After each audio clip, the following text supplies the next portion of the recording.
The Drummer and the Great Mountain, a podcast where we share effective tips and practices for working with adults ADD, ADHD in a natural, effective way without the use of medications. Each episode, join me, your host, Batman Saram, along with the author of The Drummer and the Great Mountain, Michael Joseph Ferguson. Join Michael and myself in an interactive discussion of sharing our stories as we journey together in transforming what can be the gift of being what we call hunter types. This podcast is intended to be your audio companion to the book written by Michael, who joins me each episode where we both will strive to foster dialogue, give you our personal insights, and share both of our experiences on this similar path that we are all on. Our intention and hope is that along with the book, this podcast gives you an additional perspective as you listen to us delve deeper into each chapter of the book to give you even more tools to go along with what it is that you are reading. Visit us at drummerandthegreatmountain.com to purchase the book and look for more tools, tips, and updates, as well as giving us feedback on this podcast. Join our growing global community of creative types, entrepreneurs, and out-of-the-box thinkers on our shared journey. Welcome to The Drummer and the Great Mountain podcast.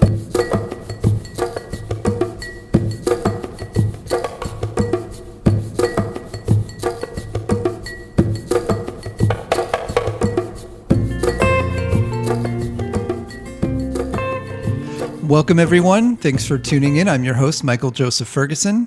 Happy 2021. I hope you are safe and healthy. I know it's been a little crazy this last week, but we're going to start off the year right and get it going in a good direction. So on today's podcast episode, we are going to be talking about the top 15 tips for thriving in 2021 as a hunter type. So these are going to be about how you get yourself going in a good direction, break up some old patterns that you may be stuck in right now, kind of like a menu item to focus on what could be beneficial, shedding some bad patterns from 2020 that may have been accrued through stress and self-medication of some sort, just keeping yourself from going off the cliff. I think many of us, maybe the early part of COVID, were able to manage, but as the year wore on, I think it took its toll on a lot of us in terms of our inspiration, our health. We may have slid back into old patterns that were maybe not the healthiest. So this is a really good time for you to kick the year off right, break up the patterns. And I'm hoping that these tips, these top 15 tips for thriving in 2021, can really help you, just remind you of what could be potentially helpful right now, and get your year going in a good direction.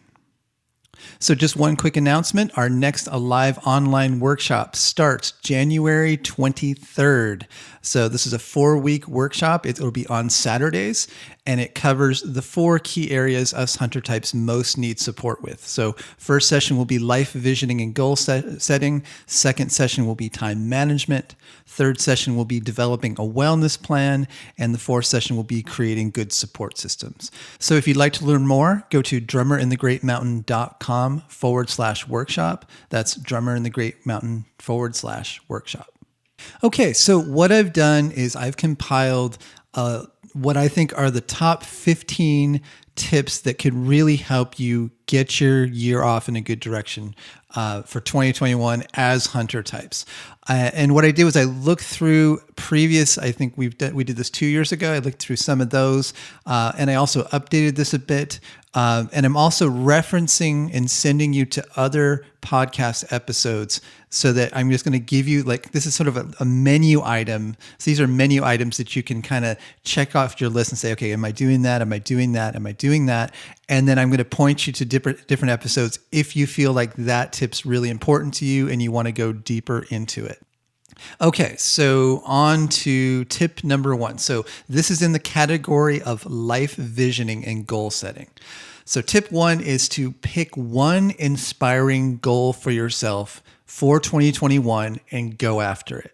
So my suggestion is make it inspiring enough. Make it a big enough goal that it's going to get you up and going, but not so big that you can't accomplish it before the end of the year. So those are the criteria. So, and the thing to think about as a hunter type is we are Our fuel is inspiration. We are not practically driven, in case you haven't figured it out yet.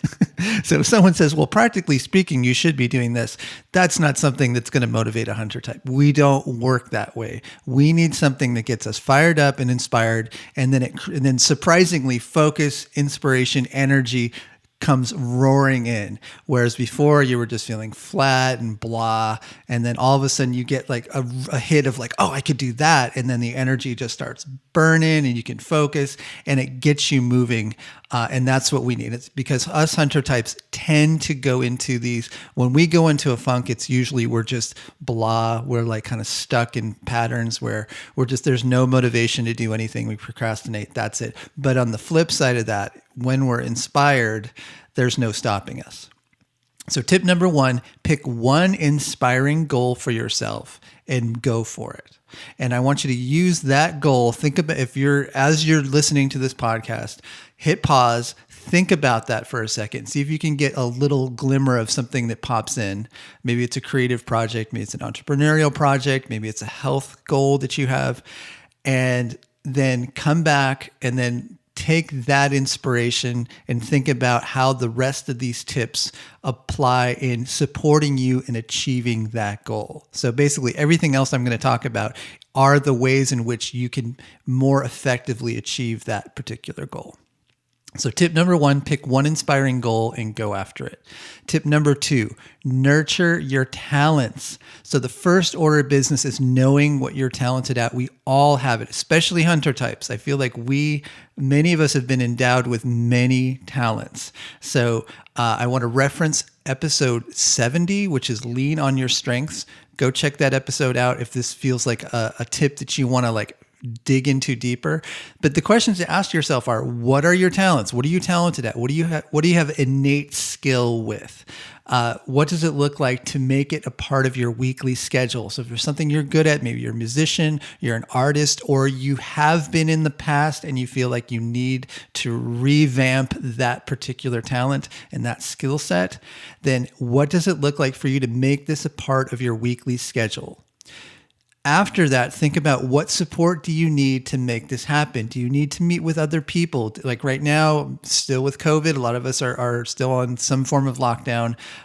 Join it. Can you join a group? Can you reach out to a friend who's also they may have a similar goal, or there may be a fellow musician, a fellow artist, fellow entrepreneur. How do you get the support you need to make nurturing this talent a part of your weekly schedule? It's locked in so that you have other support other than your own willpower. So your willpower is limited. So when you schedule things with other people, surprisingly, you'll do it more often than if you were just relying on your own willpower.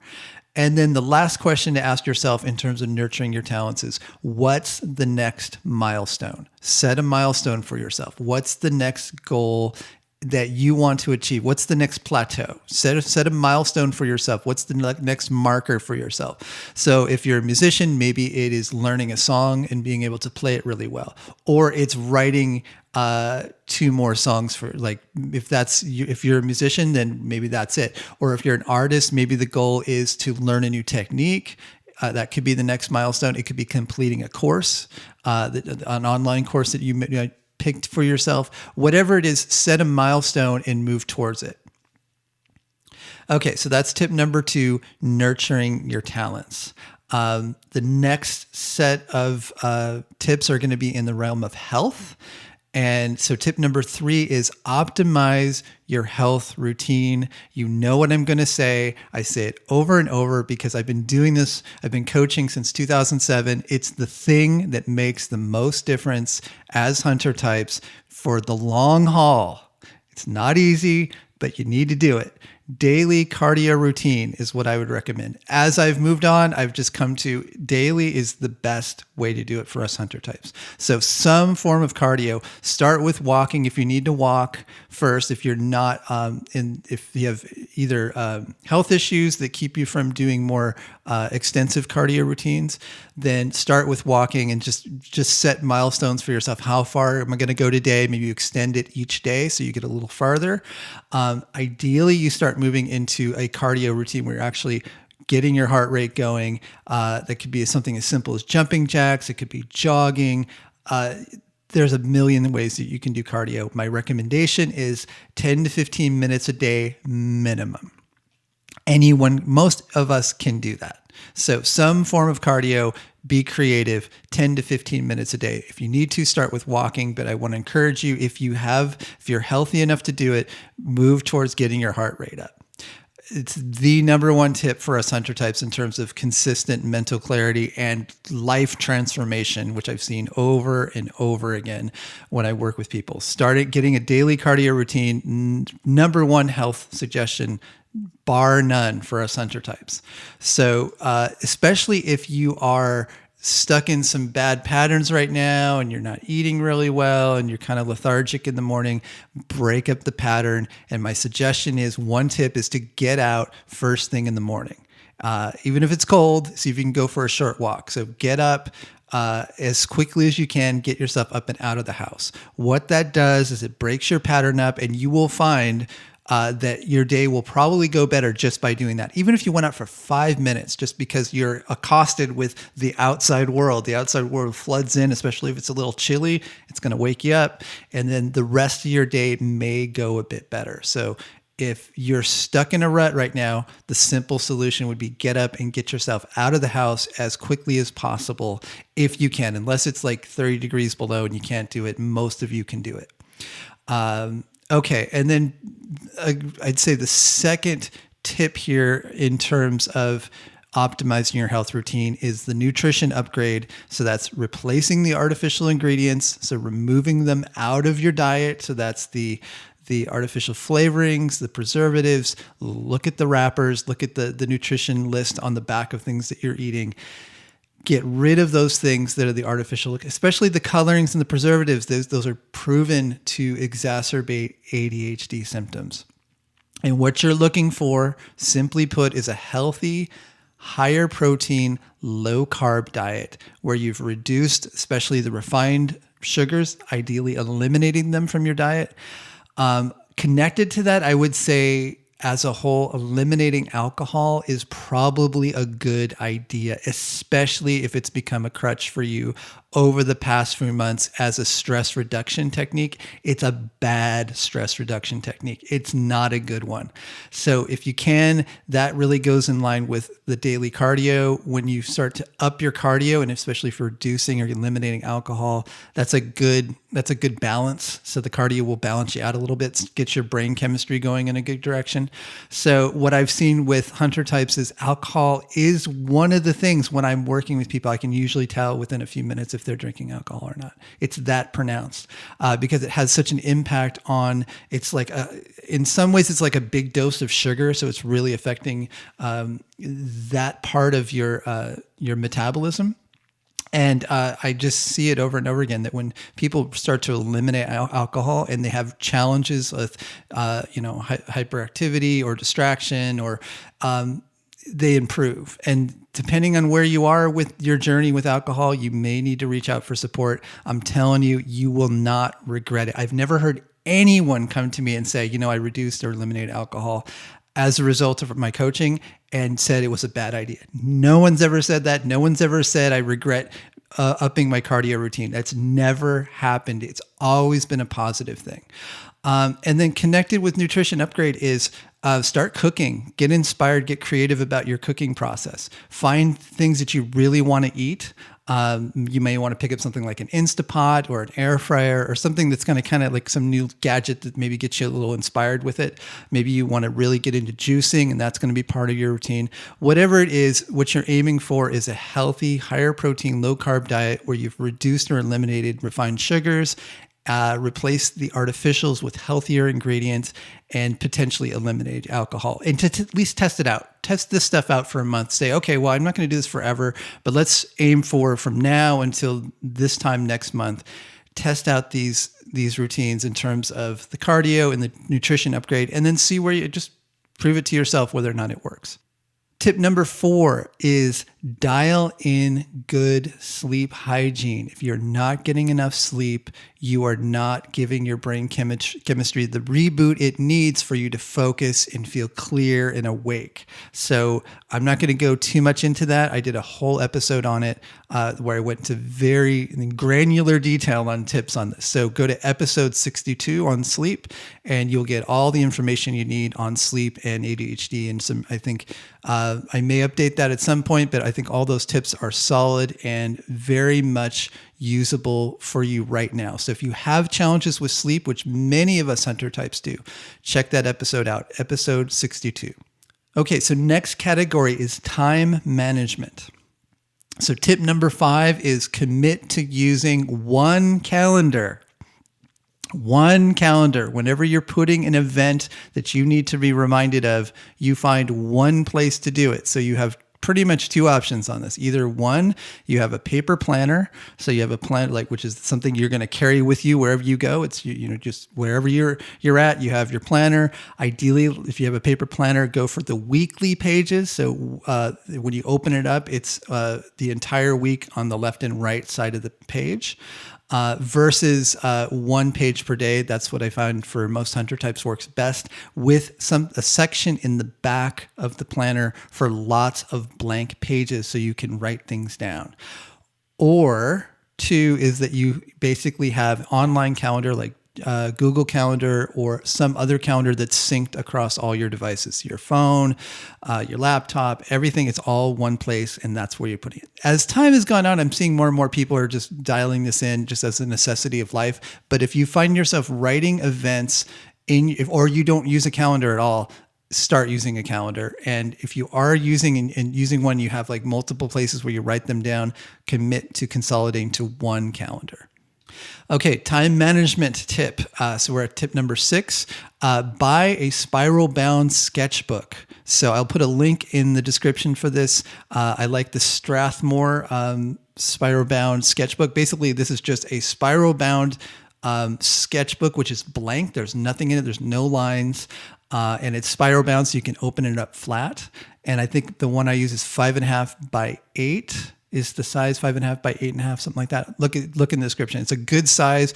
Carry it with you. Stick a little pen in there, and just go day by day. And what you can do with that is you can journal, you can mind map, and you can also write your actions out for the day and scratch them off. I can't stress how important that is.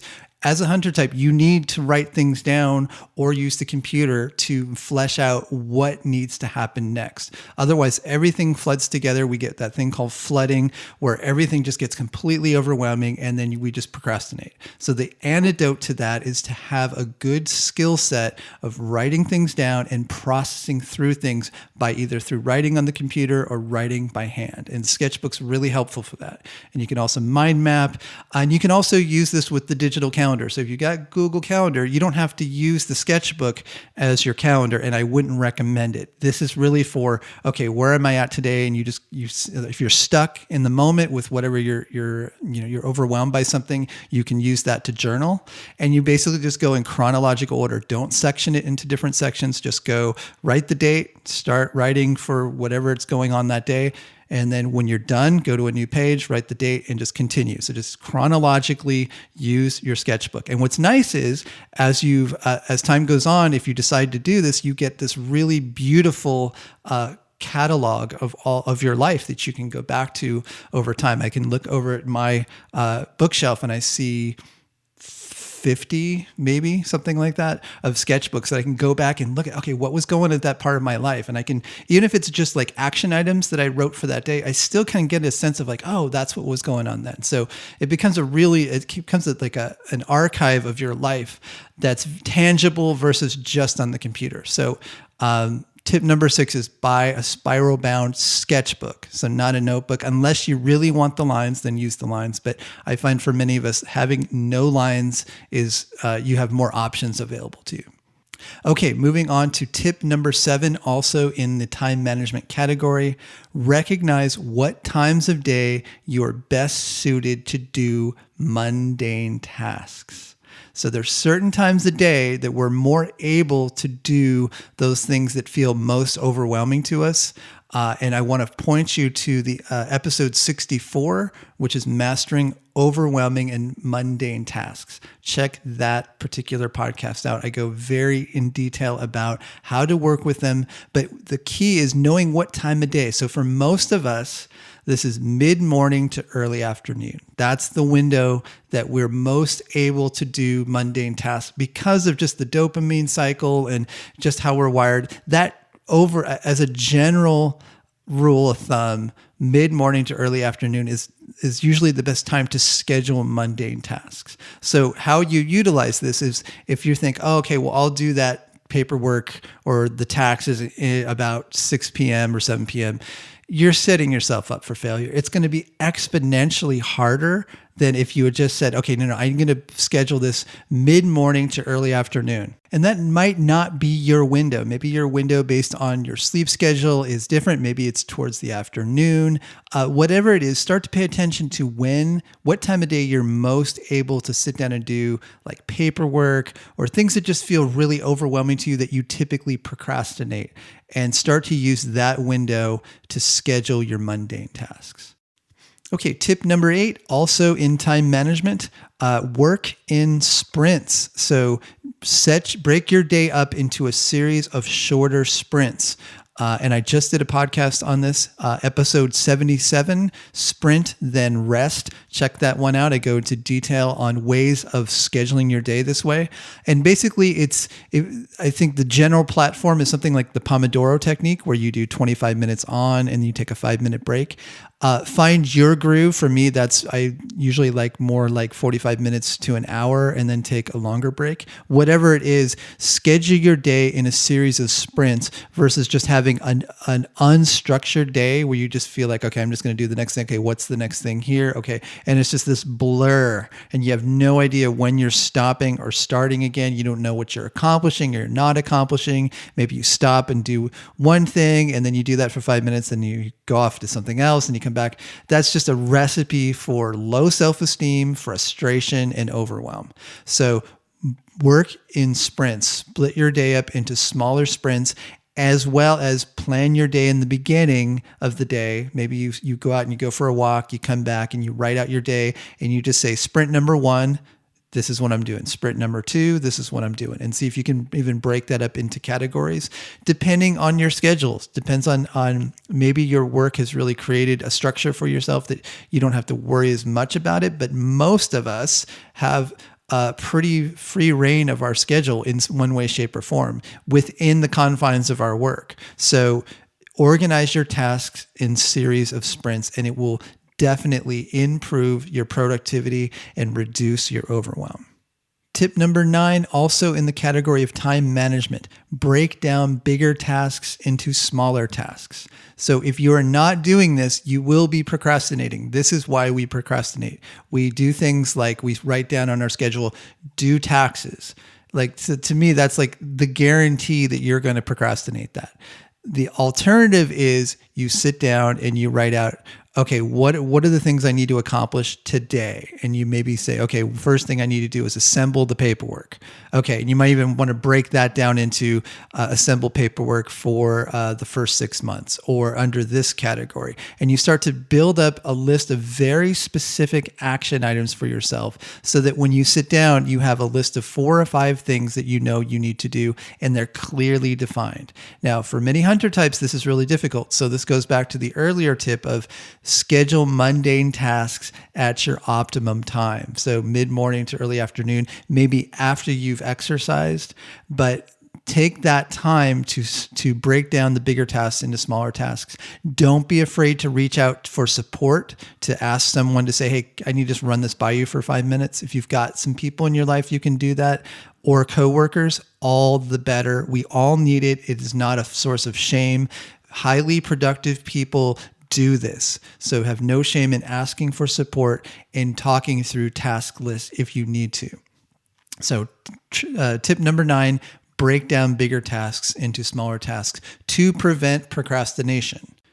Tip number 10, also time management related, make smaller time commitments. So many of us Don't start something because we feel like we have to do it forever. And so because of it, we procrastinate or we just don't do it at all. So for example, as I mentioned earlier with the health challenge to you, commit to doing a month or commit to doing a week. See if you can break things down into a small time frame where you can test it out.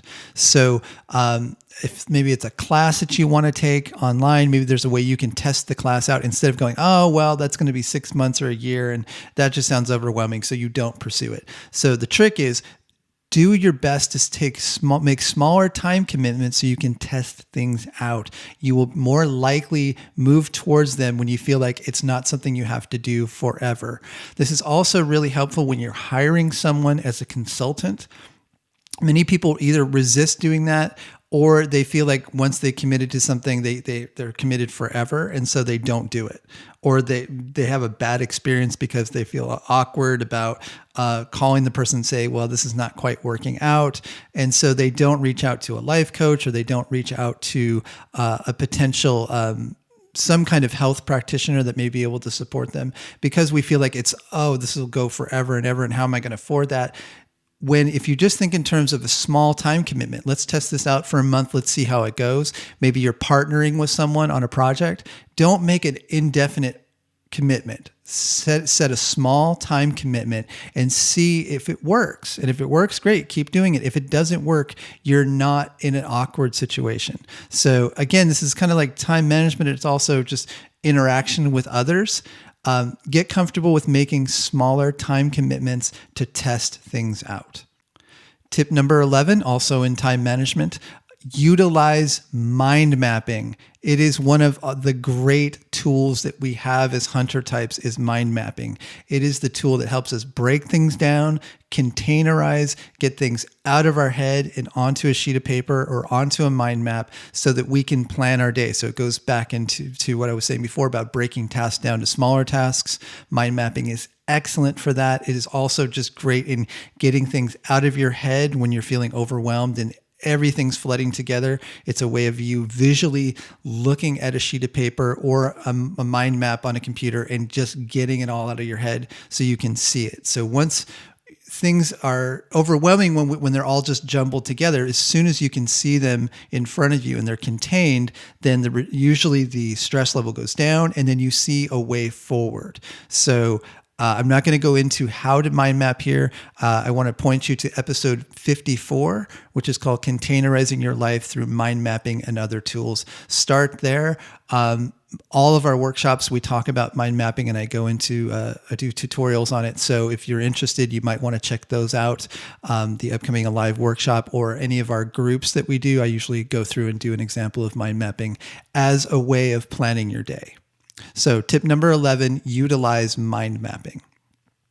And last of the time management tips, tip number 12 is replace the distractions. So if you find that you have a list of distractions that are just pulling you down, then you want to replace those with healthier habits instead of just eliminating them, which is a lot harder. So it's much easier to just replace it with something else versus like you just use your willpower to grind through to stop doing it. So this goes into our tendency as hunter types to get caught by stimuli. So that could be screen time, that could be the news, that could be gaming, that could be worry and anxiety, that could be a habit of complaining. So I'll give you some examples. So screen time, all of us struggle with this. I still struggle with this too, especially at certain times when it's definitely something I've got to watch and I have to be on top of it. So instead of screen time, that's phone, tablet, whatever,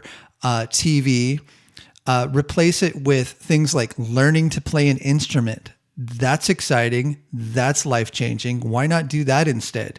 Learn or create art. Take a course. Take an online course. Build up a portfolio of things that you're proud of.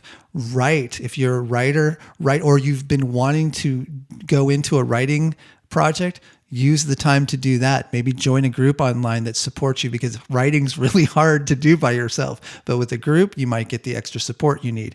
Replace screen time with creativity. That's the recommendation. So another option would be to replace a distraction with something more positive. If it's the news that you've been distracted with, it's something I've definitely been distracted with the last couple of weeks. If you're in the United States, you know why. Replace the news with inspirational talks, audiobooks, podcasts, things that are at least going to move your brain going in a good direction. So obviously we all need to keep up with what's going on in the world. Understandable, but not every single second of the day. So especially starting off in 2021 now, see if you can replace, if you find yourself checking the news every 5 minutes, see if you can replace it with inspirational talks, audiobooks, podcasts, something that's going to get your head going in a good direction. Gaming and worry, if those are things that are distracting or overwhelming you, replace them with exercise. See if you can get out and exercise and just shed the anxiety, shed the worry. Or gaming, if that's your thing, if again, that kind of goes into screen time, see if you can replace some of that with some exercise. Get yourself out, move your body, get some fresh air into your body. It's also highly stimulating, and it's also going to move you in a really good direction. And if it's complaining, many of us complain way too much. And if we just pay attention, we'll see what comes out of our mouth is like, oh, this is happening, or I can't get this going. Or if you're finding yourself doing that, replace it with the practice of gratitude. So when you think to complain about something, stop yourself and say, what am I grateful for in this moment? And break the pattern. Complaining is a terrible pattern. It doesn't get you anywhere. There's no benefits from it. Use the cue of what you're complaining about to ask yourself, what do you want to do? How are you going to change this? But just complaining, it doesn't help you. It definitely doesn't help the people around you. So if you find yourself stuck in that habit, find a nice replacement. Gratitude practice being probably the number one. Okay, next category is mindfulness. So I've got 2 tips in this category. Tip number 13 is practice mindfulness and self-awareness. So that's a general big tip, but I want to go into some specifics on it. I want to give you some episodes to check out. So episode 71, I did on mindfulness. So mindfulness, a lot of what we're even talking about now, as we've talked about the whole episode, is mindfulness, becoming aware of what's happening in the moment. And there's a ton of different practices that can be helpful in terms of mindfulness. So as a nice broad introduction to that, I would recommend you check out episode 71 on mindfulness. Also, meditation. Getting at least one meditation practice under your belt that you feel comfortable with and that really supports you in quieting your mind and building your ability to focus. Meditation is the way you build mindfulness. It's like a muscle. It's like weightlifting. When you have a good meditation practice, you are more likely to do all the other things that I just said. So, start with exercise, but then move towards having some kind of meditation practice. You're just building those muscles so that when you start to feel like, oh, I'm going to go back to that really bad pattern that I know is not good for me. If you have a good exercise routine and a good meditation practice, you are far less likely to do so. Episode 74, the meditation episode, there's lots of really good tips there. Also, under the practicing mindfulness and self-awareness, become aware of the all or nothing tendency that many of us hunter types have. We just did a whole podcast on that, episode 78. It is a very common tendency for us hunter types to be either I'm all in or I'm just completely not doing it at all. And that also leads to us stopping things before we complete them. So if you find that is a tendency that you have, because all of us have it, then check out episode 78. I go into great detail on what it is and also how to transform it.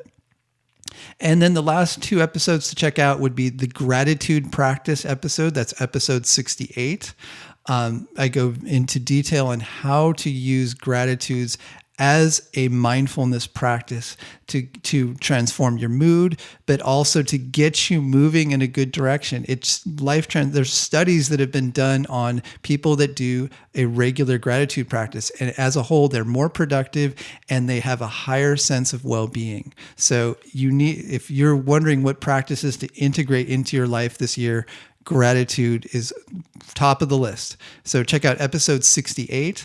And then the last, under the heading of practicing mindfulness and self-awareness, journaling is one of our great tools to do so. So going back to having some kind of sketchbook that you bring around with you so you can journal in it. Check out episode 65. I go into great detail on journaling. I also talk about how to use the practice of nonviolent communication and needs awareness in journaling. So this is really a tool to help you get unstuck when you find yourself ruminating on things that are just taking you down, or you feel like you're just procrastinating, or you're spinning on something over and over again. Journaling is such a good tool in your toolkit to prevent yourself from staying stuck. So check out episode 65 on journaling. There's also a really good worksheet with that you can download for free. So check out that episode, journaling episode 65. And moving also under the mindfulness category, tip number 14, start your day with inspiration.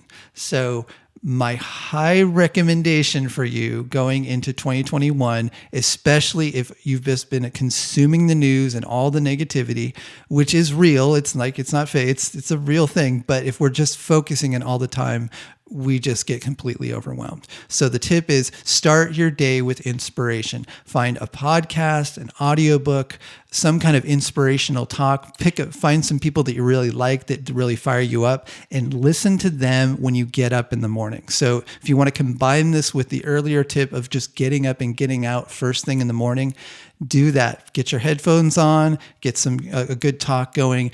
Go outside, get some fresh air. It is the best way to get your day going in the morning, especially if you're stuck in a rut right now. So tip number 14 is start your day with inspiration. And finally, tip number 15, this is under the category of support. It is a general tip, and it's basically develop the skill of reaching out for support. So if you find yourself feeling like you have to do everything yourself and that you are somehow smaller because you're reaching out for support, you need to transform that pattern, because we all need support. We are interdependent. That's how we're wired as humans. It is not natural for us to try to do things all by ourselves. So that kind of support might look like reaching out to get a life coach. It could be joining a group, some kind of online support group that supports you in any of the categories that we've talked about up until now. It could also mean taking a class. Whatever support you're needing, and there's just so many different categories, but it's within time management, or just support with ADD challenges to begin with. Like, find a good support group, join it, stay connected. Build a community around you to support you in the things that you care about. Also, when you're let's say you're really wanting to develop a particular skill set, then take a class. Don't think you can just do it by yourself, especially like art classes. If you're really into art or entrepreneuring and you find yourself not following through in the things that you really care about, then reach out, get support, join a group, get a class, find some way to get the support around you so that there's some kind of structure outside of yourself. Because the hardest thing is to do it all on your own willpower. We have such little willpower as humans to begin with. And if you're already stuck in a rut, you have to assume that your willpower is probably pretty low. And so you want to, at least in the interim, build a support structure around you of a class or some kind of consultant that works with you. And maybe that for health wise, maybe you're having a hard time doing cardio, get yourself a trainer. Even if it's online, maybe you just have a trainer that you tune into and you just do it through Zoom right now with COVID. But whatever it is, the big tip is develop the skill set of reaching out for support when you need it. Okay, so that's the top 15 tips for thriving in 2021. I'm going to run through those one more time so you have the list all in one spot. So tip number 1 is pick one inspiring goal and go after it. Tip number 2, nurture your talents. And I want to reference Lean on Your Strengths podcast episode number 70. Tip number 3, optimize your health routine. So that's daily cardio exercise and optimizing your nutrition. Tip number 4, dial in good sleep hygiene and check out episode number 62. Tip number 5, commit to using one calendar. Tip number 6, buy a spiral-bound sketchbook. Tip number 7, recognize what times of day are best suited to do mundane tasks. Tip number 8, work in sprints. And I want to reference episode 77, Sprint Then Rest. Check that out for more info on working in sprints. Tip number 9, break it down. Tip number 10, make smaller time commitments. Tip number 11, utilize mind mapping. And I want to reference episode 54, containerizing your life through mind mapping and other tools. Tip number 12, replace the distractions. Tip number 13, practice mindfulness and self-awareness. There's a number of episodes here to check out. So episode 74, meditation. Episode 71, mindfulness. Episode 78, all or nothing. Episode 68, gratitude practice. And episode 65, journaling. Tip number 14 is start your day with inspiration. And finally, tip number 15 is develop the skill set of reaching out for support. So I hope that was helpful to you, and I want to wish you a really powerfully wonderful 2021. I intend all of you really thrive this year, and I hope those tips are helpful to you. If you would like to join us in the upcoming Alive online workshop, go to drummerinthegreatmountain.com/workshop for more information. And until next time, be well. Thanks for joining us. If you'd like to learn more about the book, The Drummer in the Great Mountain, visit drummerinthegreatmountain.com. To join us on social media, click the links at the top of the homepage. Help us spread the word. We're a small press and reviews really help. If you've been enjoying the podcast or the book, consider writing a review on iTunes, Amazon, Goodreads, or your podcast app. If you're new to the podcast and want to quickly get up to speed on the concepts we discuss, check out our free 5-day mini course. Visit drummerinthegreatmountain.com/mini course. If there's a topic you'd like us to cover on future episodes, we'd love to hear from you. Please send us an email at info@drummerinthegreatmountain.com.